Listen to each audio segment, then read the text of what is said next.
மேசத்துல இருக்கக்கூடிய அஸ்வினி பரணி கிருத்திகை ஜாக்கிரதை தேவை. யானை வச்ச கோயிலுக்கு போகலாம். பரணி நட்சத்திரத்துக்காக எல்லா கோயிலும் எங்கேயாவது ஒரு இடத்துல யானை இருக்கும், அந்த சாமி கும்பிடலாம். இல்லை அப்படின்னா குருவாயூர் ஓப்பன்ல 100 யானை இருக்காங்க. அங்க வந்து கேசவன் யானைன்னு சொல்லிட்டு ஒரு யானை இருக்கு, சிலையே வச்சிருக்காங்க. அந்த கேசவன் யானையை போய் கும்பிடணும் பரணி நட்சத்திரத்துக்காக. அப்படி கும்பிடும்போது அது பரணி நட்சத்திர அன்னைக்கு அங்க போகணும். இந்த வருடம் அப்படியே அந்த மேச ராசிக்காரங்களுக்கு இந்த 3 விதமான கோயில் இருக்குது. பக்கத்தால் இருக்க கோயில் சொல்லுங்க அப்படின்னு சொல்லி பக்கத்தால் இருக்க கோயிலுக்கெல்லாம் போய் கும்பிட்டதுனால கொஞ்சம் ஆத்மா சாந்தி அடையலாம். கொஞ்சம் எல்லாமே லாங்காக தான் எல்லா 27 நட்சத்திரம் 27 இடத்துல இருக்குது. இந்த 27 நட்சத்திரத்துக்கு உண்டான கோயிலுக்கு போகும்போது தான் 27 பேரும் போகும்போது தான் அது நடக்கும். எல்லாரும் கிளம்பி ஒரே கோயிலில் போய் கும்பிட்டதுனால எல்லாம் பலன் நடந்துடாது. அதனால் நானே பார்த்தீங்கன்னா மிருகசீரிட நட்சத்திரத்துக்கு எனக்கு சில கோயில் இருக்குது, அங்கே தான் நான் போய் நின்று கும்பிடுவேன்.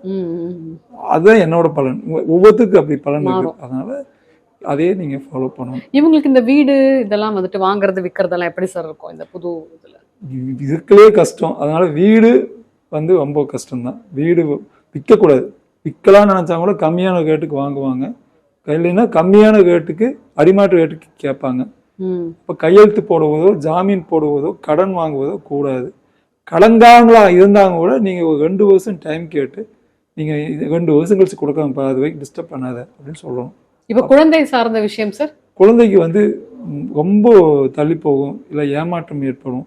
இந்த சமயத்தில் வந்து ஆன்மீகத்தில் அவங்க ஈடுபாடுபட்டு நல்ல ஒரு ஜோசியை பார்த்து குழந்தைகளுக்கு என்ன மைனஸ்ன்னு கண்டுபிடிச்சு அதுக்குண்டான தோஷங்களை பண்ணும்போது கண்டிப்பாக இந்த மேசராசிக்காரங்களுக்கு மிகப்பெரிய பலன் கிடைக்கும். ஆனால் இந்த வருஷோட எண்டில் தான் கிடைக்கும்.